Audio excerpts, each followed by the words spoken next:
तो आदाब, नमस्कार, गुड इवनिंग, सत श्री अकाल। एक बार फिर आप तमाम लोगों का स्वागत है क्राइम तक की कहानी के इस एपिसोड में। उम्मीद है पूरी फैमिली अच्छी होगी, अपना ख्याल रख रही होगी। एफआईआर दर्ज करने के बाद सीबीआई की टीम बालासोर यानी कि मौका वारदात पर पहुंच चुकी है। अब सीबीआई की टीम आमतौर पर जो बाकी की क्राइम होते हैं उसको सॉल्व करने में तो माहिर है, यहाँ पूरा मामला टेक्निकल है और रेलवे के लोग इसको बेहतर तरीके से जानते हैं। तो ये तय है कि बिना रेलवे की मदद के सीबीआई किसी अंजाम या नतीजे तक नहीं पहुंचेगी, क्योंकि यहाँ सिग्नलिंग से लेकर वायर, आपको जो उनका इलेक्ट्रॉनिक ऑटो लॉकिंग सिस्टम, ये सारी चीज़ें तकनीकी है और इन तकनीकी चीज़ों को परखते हुए नतीजे पर पहुंचना बेहद मुश्किल होता है। और इसमें बेशक रेलवे बोर्ड या रेलवे अपनी तरफ से इसकी अब इंक्वायरी नहीं कर रहा, उसने सारी इन्फॉर्मेशन, सारी अब तक की इन्वेस्टिगेशन सीबीआई को सौंप दी और सीबीआई की टीम मौके पर पहुंच गई, जो ख़ास तौर पर बांगा बाज़ार रेलवे स्टेशन और उससे पहले उसके आगे बालासोर, इन तमाम स्टेशन और उसके कर्मचारियों से शुरुआती पूछताछ हो रही है।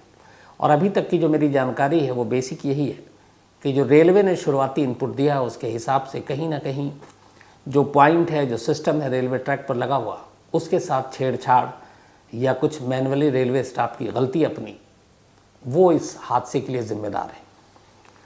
तो देखिए सीबीआई इस कब तक इस हादसे का सच जो है सामने लाती है। हालांकि ये सच भी डराता है, इसलिए है पुराने इतिहास को देखते हुए। ऐसे ही एक हादसा हुआ था आज से 42 साल पहले, 42 ईयर्स बैक, और इत्तेफाक से आज ही का दिन, आज ही की तारीख 6 जून, आज भी 6 जून है, 6 जून 1981, ये वो तारीख है जो रेलवे के इतिहास का सबसे मनहूस दिन माना जाता है, क्योंकि भारतीय रेलवे के इतिहास में इससे बड़ा रेल एक्सीडेंट इससे पहले ना कभी हुआ, ना उसके बाद कभी हुआ। तो इस हादसे और इसके बाद रेलवे से जुड़ी कुछ बहुत ही इम्पोर्टेंट जानकारी कहानी की शक्ल में आपके सामने रखूंगा। सबसे पहले इस हादसे की बात करते हैं। 6 जून 1981 की बात है। एक ट्रेन जो बिहार में यह हादसा हुआ था, इस ट्रेन का नंबर था 416 डाउन, 416 डाउन, समस्तीपुर बमनखी एक्सप्रेस ये ट्रेन थी। 6 जून 1981 को ये ट्रेन जा रही थी और इसको सहरसा जाना था। सहरसा जाना था, खगड़िया का ये डिस्ट्रिक्ट था, इलाका। जून का महीना, मानसून का, आजकल तो थोड़ा ग्लोबल वार्मिंग है और इस वजह से मौसम सब उलट पुलट हो चुका है। अभी तक बारिश, कभी ठंड, लेकिन उस ज़माने में मानसून जून में लगभग पूरी तरह से दस्तक दे चुका होता था। तो बारिश का मौसम था और ये ट्रेन 460 डाउन सहरसा जा रही थी। ट्रेन में कुल 9 डब्बे थे और ये पैसेंजर ट्रेन थी। पैसेंजर का मतलब इसमें कोई रिजर्वेशन कोच नहीं था। अब पैसेंजर ट्रेन में अब हमारे यहाँ ठसाठस लोग बॉगी के अंदर ठुसे होते हैं। और इस ट्रेन का जो रूट था उसकी एक और ख़ास वजह यह थी कि वहाँ पे नदियों का इतना जाल था कि बहुत सारे जो नदी पार करते थे, तो रेलवे का एक पुल हुआ करता था, तो लोग पैदल ही पार करते थे। रोड थी नहीं, सड़क था नहीं। तो जो नदियाँ पार करनी हो या थोड़े आसपास दूर जाना हो तो एक ही सहारा था और वो रेलवे।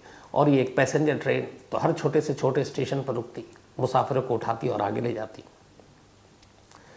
शाम के करीब 4 से 4:30 का वक्त था।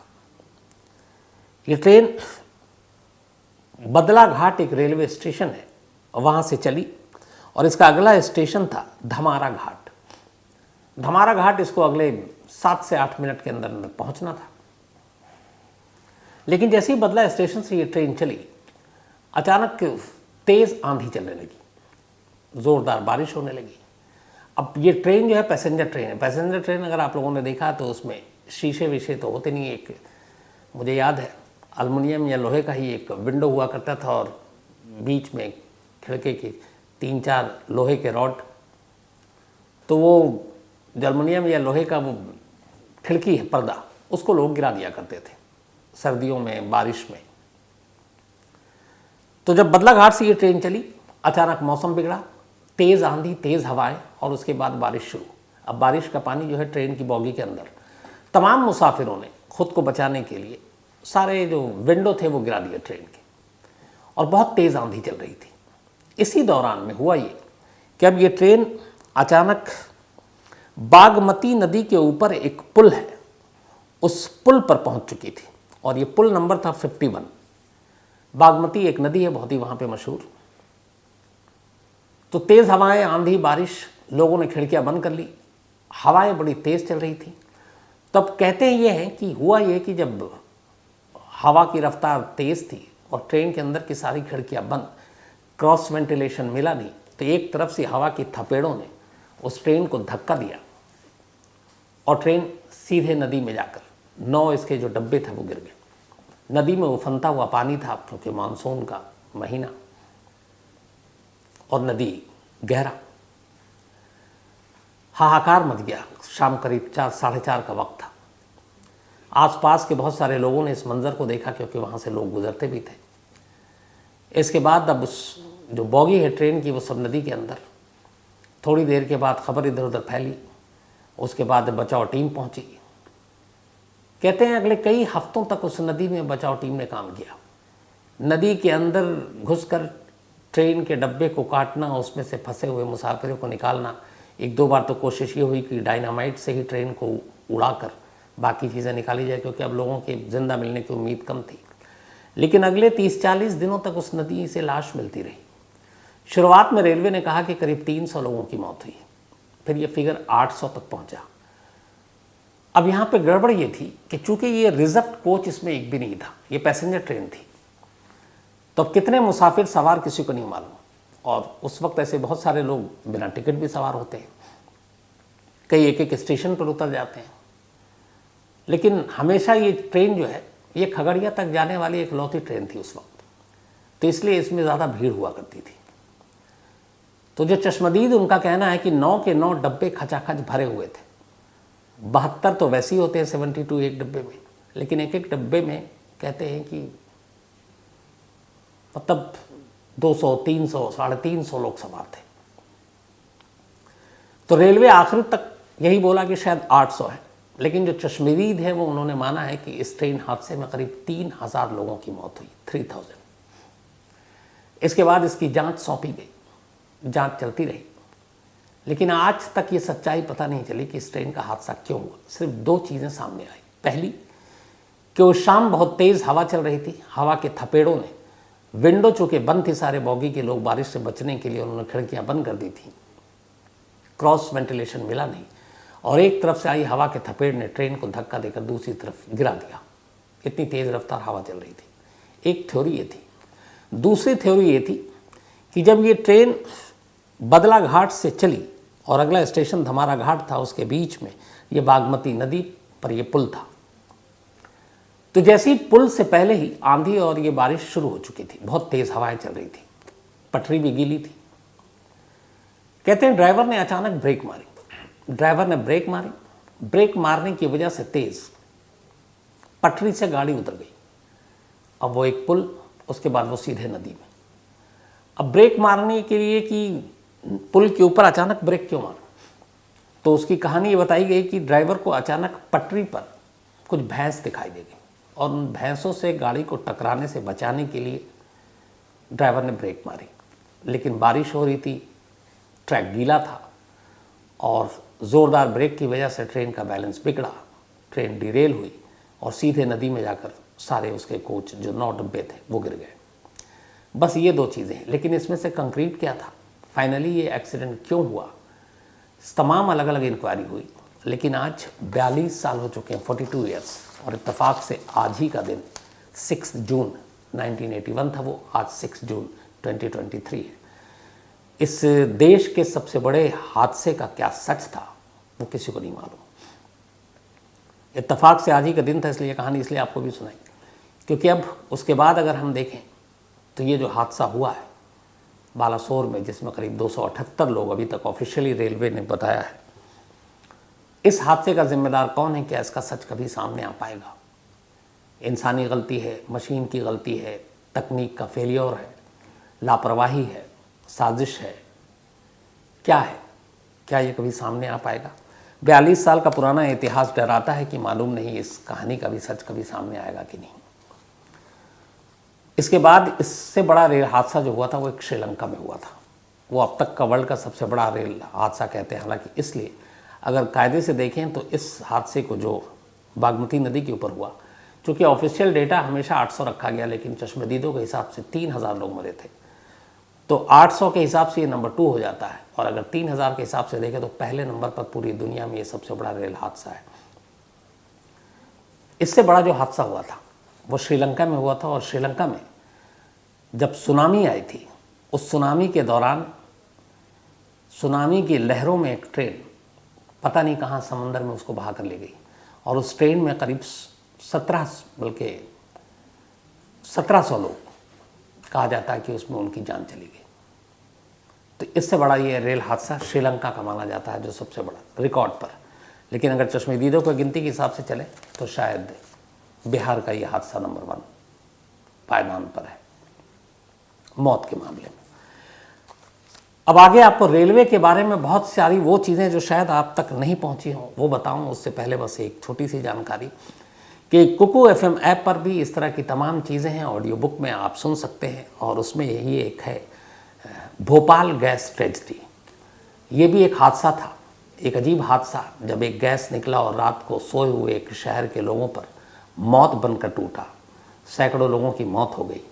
तो ये पूरी कहानी Bhopal gas tragedy Kuku FM app पर ऑडियो बुक में आप सुन सकते हैं। तो कुकू FM देश का बेस्ट ऑडियो शो प्लेटफॉर्म है। 15 लाख से ज़्यादा इसके एक्टिव हिंदी पेड सब्सक्राइबर हैं, और हर महीने यहाँ लगभग 42 आवर्स घंटे के कंटेंट्स के साथ ये और भी आगे बढ़ रहा है। 10,000 से ज़्यादा ऑडियो बुक है कुकू FM ऐप पर, जो आप कहीं भी कभी भी सुन सकते हैं, हिंदी में सुन सकते हैं। इनमें biography, business, crime, entertainment, politics, रहस्य, रोमांच, तमाम तरह की बुक हैं। और क्राइम तक फैमिली के लिए ख़ास ऑफ़र है कुकू FM ऐप की तरफ से, और वो ऑफ़र है इस बार 50% डिस्काउंट। तो यानी आप पहले महीने के लिए सिर्फ 49 रुपीज़ में सब्सक्रिप्शन हासिल कर सकते हैं, और 10,000 से भी ज़्यादा जो ऑडियो बुक का ख़जाना जहाँ चाहें जब चाहें सुन सकते हैं। और डिस्क्रिप्शन में लिंक है, तो लिंक में जाएं और क्राइम तक फैमिली के लिए क्राइम 50 कूपन कोड है, उसका इस्तेमाल करें और 50% डिस्काउंट पाएँ। 99 रुपीज़ का सब्सक्रिप्शन पहले मंथ के लिए सिर्फ 49 रुपीज़ में। आपको पता है कि इस पूरी दुनिया में जो रेलवे है और रेलवे से जुड़े हुए जो हादसे होते हैं और बाकी जो अलग अलग हादसे होते हैं, उन तमाम हादसों की रैंकिंग क्या है। इस दुनिया में सबसे ज़्यादा लोग रोड एक्सीडेंट में मारे जाते हैं। अकेले भारत में हर साल करीब 1.5 लाख लोग रोड एक्सीडेंट में मारे जाते हैं। तो सबसे पहले नंबर पर रोड है, जिसमें ज़्यादातर लोग मारे जाते हैं। दूसरे नंबर पर रेलवे है। रेलवे में हर साल जो लोग मारे जाते हैं वो प्लेन क्रैश में मारे जाने वाले लोगों के मुकाबले उनकी तादाद बहुत कम है। रेलवे का भी पूरा आपको डेटा हाल फिलहाल का दूंगा कितने हुए, लेकिन वो डेटा दूँ उससे पहले आपको भारतीय रेलवे के बारे में पूरी जानकारी। हमारे देश में कुल 7,349 रेलवे स्टेशन है पूरे देश में, जिसमें 100 छोटे स्टेशन 100 को छोड़ दें तो सभी मॉडर्न हैं, और उसमें वही इलेक्ट्रिकल इंटरलॉकिंग सिस्टम है। 100 छोटे मोटे एकदम स्टेशन। अब 7,349 स्टेशन है तो ट्रेनें कितनी होंगी। पैसेंजर ट्रेन जो है हमारे देश में, वो कुल पैसेंजर ट्रेन 13,169 है। 13,169 पैसेंजर ट्रेन है, जो हर रोज़ 2 करोड़ 35 लाख मुसाफिरों को ढोते हैं। मालगाड़ी जो हमारे देश में है, एक मालगाड़ी की लूप लाइन पे ही हादसा हुआ, तो मालगाड़ी की कुल तादाद है 8,479। 8,489 मालगाड़ी हैं इस देश में, यानी 13,169 पैसेंजर ट्रेन है और 8,489 मालगाड़ी हैं। हमारे देश में जो ट्रैक रेलवे पटरी है, 68,000 किलोमीटर रूट पर ही ये पटरी 1,28,000 किलोमीटर के ट्रैक को कवर करती है। और दुनिया में ये सबसे लंबी पटरियों के मामले में हम 4th पोजीशन पे हैं, चौथे पे। हमसे ऊपर जो है वो अमेरिका, चीन और रूस, उसके बाद हम आते हैं। रेलवे दुनिया की इकलौती ऐसी संस्था है सरकारी जहाँ सबसे ज़्यादा सरकारी कर्मचारी काम करते हैं। उनकी तादाद है, अगर 2020 लास्ट मार्च के डेटा को देखें, 13,80,000 13,80,000 लोग रेलवे के मुलाजिम हैं। मालगाड़ी के जो टोटल डिब्बे हैं, मालगाड़ी तो आपको बता दिया कि 8,489, जो टोटल डिब्बे हैं मालगाड़ी के साथ अटैच होते हैं वो हैं 2,93,000, 2,93,000। जो पैसेंजर के डब्बे हैं 13,169 पैसेंजर ट्रेन है, और कुल डब्बे जो है वह है 76,608, 76,608। जो तमाम गाड़ियों को खींच कर ले जाती इंजन, उनकी तादाद है 12,789, 12729, 729। अब जो रेलवे का खर्चा आता है, एक स्टेशन से जब ट्रेन चलती है और दूसरे स्टेशन पर पहुंचती है तो इसका कुल चलाने का जो खर्चा आता है वो 25,000 रुपये, 25,000, एक स्टेशन से दूसरे स्टेशन तक, जो सबसे करीबी स्टेशन है, जिसमें बिजली, डीजल, कर्मचारियों का वेतन, सफाई, यात्री सुविधा सब शामिल है। और अगर इंजन बदलना पड़े किसी स्टेशन पर तो ये डबल खर्चा हो जाता है 50,000 का। 1 किलोमीटर पर रेलवे का कुल खर्च 1 रुपये 16 पैसे आता है 1 किलोमीटर गाड़ी चलाने पर। इसको आप अपनी कार के एवरेज के हिसाब से देखें। लेकिन 1 रुपये 16 पैसे रेलवे का खर्च आता है, पर रेलवे के पास सिर्फ पैसे आते हैं 48 पैसे, मतलब डबल से ज़्यादा वो नुकसान में रहती है। उसकी वजह यह है कि हमारे यहाँ रेलवे के टिकट बड़े कम हैं। देश में सबसे, मतलब ट्रांसपोर्टेशन के हिसाब से देखें तो सबसे सस्ता हमारे यहाँ रेलवे है। 1 रुपये में आप 1 किलोमीटर, वो भी AC में, आप सफ़र कर सकते हैं रेलवे में। जो सबसे लार्जेस्ट इंटरलॉकिंग सिस्टम है गाड़ियों के सिग्नल ट्रैक जो मॉनिटर करता है, वो एशिया में हमारे देश में खड़गपुर में है। खड़गपुर में 1 मिनट में 800 अलग अलग डायरेक्शन में ट्रेन को भेज सकते हैं, ऐसा सिस्टम लगा हुआ है। रेलवे ने 2022 में, पिछले साल 2022 में कुल 2,40,000 करोड़ रुपए की कमाई की थी, यानी कि हर दिन 657 करोड़, 657 करोड़ रेलवे की कमाई है, जिसमें से सबसे ज़्यादा जो हिस्सा आता है वो मालगाड़ी से आता है। मालगाड़ी ने रेलवे को 2022 में 1,35,000 करोड़ रुपए कमा कर दिए थे, 1,35,000। मालगाड़ी से ही सबसे ज़्यादा कमाई होती है, क्योंकि माल की ढुलाई देश में एक कोने से दूसरे कोने तक होता है। जो हमारे यहाँ टिकट है 2022 में, रेलवे के टिकट से 59.61 करोड़ की कमाई हुई। जो अनरिजर्व टिकट है, जनरल और बाकी, उससे 38,483 करोड़ की कमाई हुई। जो बाकी और बहुत सारे कन्वीनियंस, जो जैसे कैंसिलेशन टिकट विकट कराते हैं, उससे भी अच्छी खासी कमाई होती है, करीब 600 करोड़ एक साल में टिकट कैंसिल कराने पर।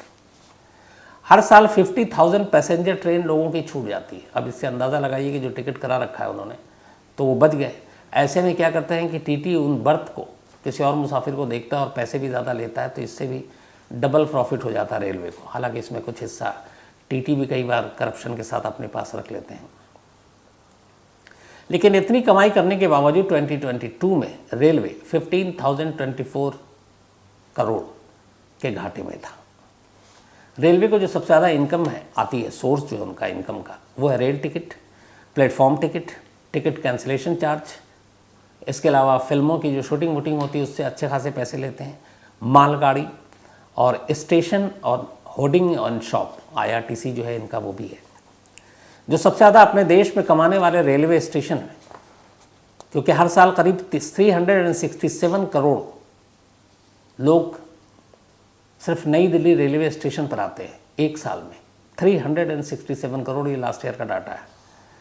तो रेलवे को इनसे करीब सिर्फ न्यू दिल्ली से ही 2400 करोड़ रुपए की कमाई होती है। एक अकेले railway station, new Delhi railway station से 2400 करोड़ पर एनम।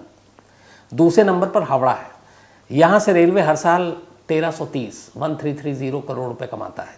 तीसरे नंबर पर चेन्नई सेंट्रल है, 940 करोड़ कमाता है इस स्टेशन से। चौथे नंबर पर CST मुंबई है, यहाँ से 752 करोड़ रेलवे कमाता है हर साल। और पाँचवें नंबर पर अहमदाबाद है, 705 करोड़ यहाँ से कमाई होती है एक साल में रेलवे स्टेशन से। अब ये तो सारे खर्चे की बात हो गई। ट्रेन बनाने में कितना खर्चा आता है? एक ट्रेन की अगर कुल कीमत का अंदाज़ा लगाएं, जैसे हम लोग स्कूटर, बाइक, कार कौन कितने की आती है, क्या एवरेज देती है, तो उस हिसाब से एक ट्रेन हमारे यहाँ, उसकी कुल लागत आती है 66 करोड़ रुपीज़। एक ट्रेन, पैसेंजर ट्रेन को बनाने में 66 करोड़ रुपए का खर्च आता है। इसमें इंजन की जो कीमत है वो करीब 18 करोड़ है सिर्फ इंजन का इस 66 करोड़ में से। अगर हम 24 डिब्बों की कोई ट्रेन बनाते हैं तो कायदे से एक कोच, एक डब्बे की जो लागत है बनाने में जो खर्च आता है वो 2 करोड़ रुपए। तो अगर 24 के हिसाब रख लें तो 48 करोड़ रुपए डब्बे के और 18 करोड़ रुपए इंजन के, तो करीब करीब 66 करोड़ एवरेज। जनरल और स्लीपर डब्बे जो होते हैं वो थोड़े सस्ते होते हैं बनाने में, उन पर कम खर्च आता है। और इंजन भी अगर इलेक्ट्रिकल और डीजल में थोड़ा फ़र्क होता है, इसमें भी कुछ अलग अलग खर्च आता है। हालांकि अभी जो नया शुरू हुआ अपने वंदे भारत एक्सप्रेस, इसकी एक पूरे ट्रेन की इंजन समेत बॉगी को बनाने की कीमत है 115 करोड़, 115 करोड़। यानी आम नॉर्मल ट्रेन या एक्सप्रेस या पैसेंजर बनाने में 66 करोड़, वंदे भारत को बनाने में 115 करोड़, लगभग डबल। रेल के ट्रैक बिछाने में कितना खर्च आता है? सपाट ज़मीन पर अगर बिल्कुल समतल हो ज़मीन, तो वहाँ पर अगर 1 किलोमीटर की पटरी बिछानी है रेलवे को, तो उस 1 किलोमीटर की पटरी को बिछाने पर ही करीब 10 से 12 करोड़ रुपए का खर्च आता है। सोचिए 1,20,000 किलोमीटर की पटरी का जाल है हमारे देश में, और 1 किलोमीटर की पटरी बिछाने के लिए जो खर्च आता है वो 10 से 12 करोड़ रुपए का आता है। और अगर लोकेशन आड़ी तिरछी ऊंची पहाड़ी पर हो, जैसे अभी जम्मू कश्मीर की तरफ भी है, बाकी कई हिल स्टेशन पर भी ट्रेनें जाती हैं, नदी के ऊपर हो, जैसे जो 6 जून 1981 को हादसा हुआ बागमती नदी के ऊपर, तो पहाड़ों पर, ऊंचाई पर, असमतल ज़मीनों पर टनल काट कर अगर पटरियाँ बिछाई जाती हैं तो उनका खर्चा बिल्कुल डबल, ट्रिपल, 4-5 गुना बढ़ जाता है। ऐसी जगहों पर 1 किलोमीटर लंबी पटरी बिछाने पर करीब, बल्कि और ज़्यादा, 100 से 140 करोड़ रुपए तक का खर्च आता है। 1 किलोमीटर की पटरी किसी हिल एरिया में, किसी नदी के ऊपर, किसी बांध के ऊपर, पुल के ऊपर बनाने में 100 से 140 करोड़, सिर्फ 1 किलोमीटर, अंदाज़ा लगाइए। अब माइलेज गाड़ियों का तो हम लोग जानते हैं। जिन ट्रेनों में 24-25 कोच लगे होते हैं डब्बे, उन ट्रेनों में 1 किलोमीटर के लिए चलने के लिए 6 लीटर डीजल का खर्च आता है। 1 किलोमीटर यानी कि आप इसको मानिए कि 6 लीटर डीजल का खर्च आता है। अगर पैसेंजर ट्रेनों में वही डीजल का खर्च करें तो ये फिर करीब 8-9 लीटर डीजल का खर्च आता है। उसकी वजह है कि पैसेंजर ट्रेन हर छोटे छोटे स्टेशन पर रुकती है, तो जब ट्रेन रुकती है और चलती है, जैसे गाड़ी में हो आप बार बार स्टार्ट करें बंद करें तो डीजल ज़्यादा खर्च होता है, पेट्रोल सेम वैसे ही है। तो पैसेंजर ट्रेन का एवरेज कम है और फास्ट ट्रेन का एवरेज ज़्यादा है। अब अगर हम पिछले 10 सालों की बात करें, भारत के अंदर होने वाले, ये बहुत ही इम्पोर्टेंट डेटा है। नेशनल क्राइम रिकॉर्ड ब्यूरो के मुताबिक पिछले 10 साल में 2,60,000 लोग ट्रेन एक्सीडेंट में मारे गए, सिर्फ भारत की बात करें। अब आप कहेंगे कि ये कैसे हो सकता है, अभी सबसे बड़ा 350 या 278 मरे, तो 2,60,000 लोग कैसे पिछले 10 साल में मर सकते हैं ट्रेन एक्सीडेंट में? तो उसकी वजह है 2,60,000 की जो डेटा है वो अलग अलग इसके वजह है। ये नहीं है कि सिर्फ ट्रेन टकरा गया या एक दूसरे से भिड़ गया, उसकी वजह से नहीं। इसमें सबसे ज़्यादा जो परसेंटेज है जो टकराने से हुआ, 2001 में 20 रेल एक्सीडेंट हुए थे एक दूसरे से टकराने में, 2002 में 30 हुए, 2003 में 16, 4 में 9, 5 में 13, 6 में 9, 7 में 8, 2008 में फिर 8 रेल एक्सीडेंट हुए आपस में जो टकराए। ये मैं सिर्फ टकराने की बात कर रहा हूँ। 9 में 13, 10 में 9, 11 में 5, 12 में 9, 13 में 6, 14 में 4, 15 में 5, 16 में 3, कुल 167 पिछले 10 सालों में रेल एक्सीडेंट आपस में टकराए। इसके अलावा डीरेलमेंट्स यानी कि जो पटरियां उतर गई, वो करीब 2045 केस आए पिछले 10 सालों में। क्रॉसिंग पे जो एक्सीडेंट हुए, फाटक खुला रहता है, कई बार गलती होती है, उसकी वजह से 1125 ऐसे एक्सीडेंट हुए फाटक खुलने की वजह से। ट्रेनों में आग लगने के 120 इंसिडेंट हुए। इसके अलावा अलग लोग कई छत पर बैठकर जा रहे हैं, करंट लग गया, कई छत से कूद गए, ऐसे 67 इंसिडेंट हुए। कुल मिलाकर 3,515 एक्सीडेंट हुए पिछले 10 सालों में, और इन 10 सालों में करीब 2 लाख से ज़्यादा लोगों की मौत हुई। लेकिन सबसे ज़्यादा जो मौत हुई वो रेलवे ट्रैक पार करने में, रेलवे ट्रैक के सामने जंप मारने में, खुदकुशी करने के लिए, इस वजह से ये फिगर जो है ये ज़्यादा है। तो ये हो गए भारतीय रेल की तस्वीर, एवरेज से लेके, खर्च से लेके, एक्सीडेंट से लेकर। जो सबसे ज़्यादा रेलवे में मौत होती है वो होती है रेलवे ट्रैक पर। लोग क्रॉस कर रहे हैं या सुसाइड करने के लिए, रेलवे अगर देखा जाए तो हमारे देश में जो सुसाइड के परसेंटेज है, अलग अलग जो तरीका है, उनमें रेलवे ट्रैक पर सुसाइड करने वाले दूसरे या तीसरे नंबर पर आते हैं। सबसे ज़्यादा लोग रेलवे ट्रैक पर जाकर जान देते हैं। तो ये थी पूरी भारतीय रेलवे की तस्वीर। और इत्तेफाक से आज का दिन 6 जून, जब इस देश में सबसे बड़ा रेल हादसा हुआ, जो अब भी रिकॉर्ड है। और सबसे अफसोस की बात यह है कि जो 6 जून 1981 को हादसा हुआ था, उस जगह पर ट्रैक के किनारे अगले 20 सालों तक लापरवाही का आलम देखिए कि जो 9 डब्बे गिरे थे उसके डब्बे पड़े रहे अगले 20 सालों तक। इस हादसे में कई ऐसे थे, एक परिवार तो राजस्थान का था, उसके 11 लोग, एक ही पूरी फैमिली के सभी करीबी रिश्तेदार, माँ बाप, बच्चे, दादा दादी, ये सब जा रहे थे और 11 के 11 लोगों की मौत हो गई। पूरा परिवार एक झटके में ख़त्म हो गया। तो ये थी पूरी कहानी। तो कहानी में इतना ही, लेकिन एक बार फिर आपको याद दिला दूं कि कुकू FM ऐप पर क्राइम तक फैमिली मेंबर्स के लिए खास ऑफर है। क्राइम 50 कूपन है, डिस्क्रिप्शन में लिंक है, यहाँ आप जाएं और 99 रुपीज़ का सब्सक्रिप्शन 49 रुपीज़ में पहले मंथ के लिए पाएं और कुकू FM के मज़े लें। फिलहाल इसमें आज इतना ही। अब आपसे मुलाकात होगी कल रात 9 बजे किसी नई कहानी के साथ। तब तक अपना ख्याल रखिएगा। Thank you very much.